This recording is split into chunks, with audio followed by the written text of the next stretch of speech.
ஒரு மனிதன் வாழ்வில் உணவு என்பது ஒரு முக்கியமான அங்கமாகும். நம்ம என்னதான் பெரிய பெரிய கடைக்கு போய் சாப்பிட்டாலும் நம்ம நாக்கு விருப்பப்பட்டு தேடுற கடை வீதி ஓரத்துல இருக்கிற கடை தான். நல்லா இருக்கும்ல? ஆமா. ஆனா அப்படி வியாபாரம் பண்றவங்களோட வாழ்க்கை நல்லா இருக்கான்னு யோசிச்சிருக்குமா? இன்று பினாங்கு மாநிலத்தில் ஐலண்ட் கிளேட்ஸ் என்னும் வட்டாரத்தில் அப்பம் தொழும் விற்கும் ஒரு வீதி கடை வியாபாரி பற்றி தான் பார்க்க போறோம். எனது பெயர் வேளாங்கண்ணி சந்தியாகோ. இந்த தொழில் நான் ஆரம்பத்தில் வந்து 2007 பார்ட் டைமாக தான் ஆரம்பித்தது. அப்புறம் ஃபுல் டைமாக 2009 அதை செய்ய ஆரம்பித்தேன்.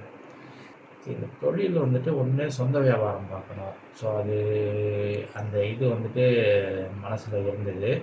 அதுவும் தெரிஞ்ச வியாபாரத்தை பார்க்கணும். ஸோ இது வந்து நான் ஏற்கனவே ஒருத்தர்கிட்டேருந்து கற்றுக்கிட்ட அனுபவம் இருக்குது. ஸோ அதனால் நான் இந்த தொழிலை தேர்ந்தெடுத்தேன்.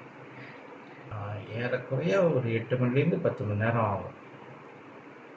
தினசரி பிரச்சனைன்னா சில சமயம் பொருட்கள் வந்துட்டு இப்போது சப்ளையர்ஸ் வந்துட்டு கரெக்டான டைமுக்கு தேவையான பொருளை அனுப்புறது வந்துட்டு இப்போ கொஞ்சம் சில பிரச்சனைகள் இருக்கும் சில சமயம்.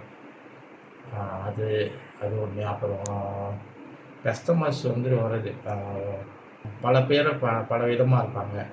ஸோ அவங்களெலாம் ஹேண்டில் பண்ணுறது ஒரு சவால் தான். இந்த வியாபாரத்தில் வந்து சிக்கல்னு சொன்னால், ஏன்னா ரோட்டோர வியாபாரம். ஸோ இது வந்துட்டு இப்போ அடிப்படையான வசதிகள் இல்லை. ஸோ நீர் வந்துட்டு நம்ம வந்துட்டு வேறு இடத்துலேருந்து தான் கொண்டு வரணும். அப்புறம் மழை காலத்தில் வந்துட்டு நம்மளுக்கு வந்துட்டு கொஞ்சம் சிக்கல் இருக்கும். ஏன்னா வெடியில் இருக்கோம்ல, நம்ம மழை காலத்தில் நனைவோம். ஸோ அந்த இதெல்லாம் இருக்கும். கேட்டால் கண்டிப்பாக போதாது. ஸோ ஏதோ ஓரளவு நம்ம சமாளிச்சுக்கிறோம், அவ்வளோதான். ஸோ அரசாங்கத்துக்கிட்டேருந்து என்ன எதிர்பார்க்குறோம்னா, இந்த இடத்துல வந்துட்டு நம்ம வியாபாரம் பார்க்குறதுக்கு லைசன்ஸு முறையாக கொடுத்தாங்கன்னா ஒரு பெரிய உதவியாக இருக்கும் நம்மளுக்கு. மறக்க முடியாத அனுபவம்னா நிறைய இருக்குது. அதில் சிலது சொன்னோம்னா நமக்கு வந்துட்டு சில சமயம் வந்துடுவாங்க, நம்மளை தேடிக்கிட்டு வருவாங்க. கஸ்டமர்ஸ் வந்து தேடிக்கிட்டு வருவாங்க. எங்கேருந்துன்னு வருவாங்கன்னா, சிட்னிலேருந்து வந்திருக்காங்க, மெல்பர்ன்லேருந்து வந்திருக்காங்க, சிங்கப்பூர்லேருந்து கூட வருவாங்க. ஒரு சிங்கப்பூர் ஏர்லைன் பைலட்ஸ் கூட எங்கள் பிராங்க்கு வந்தாருன்னா கண்டிப்பாக கடைக்கு வந்துட்டு தான் போவார். மற்றபடி யூஎஸ்லேருந்துலாம் கூட கஸ்டமர்ஸ் வருவாங்க.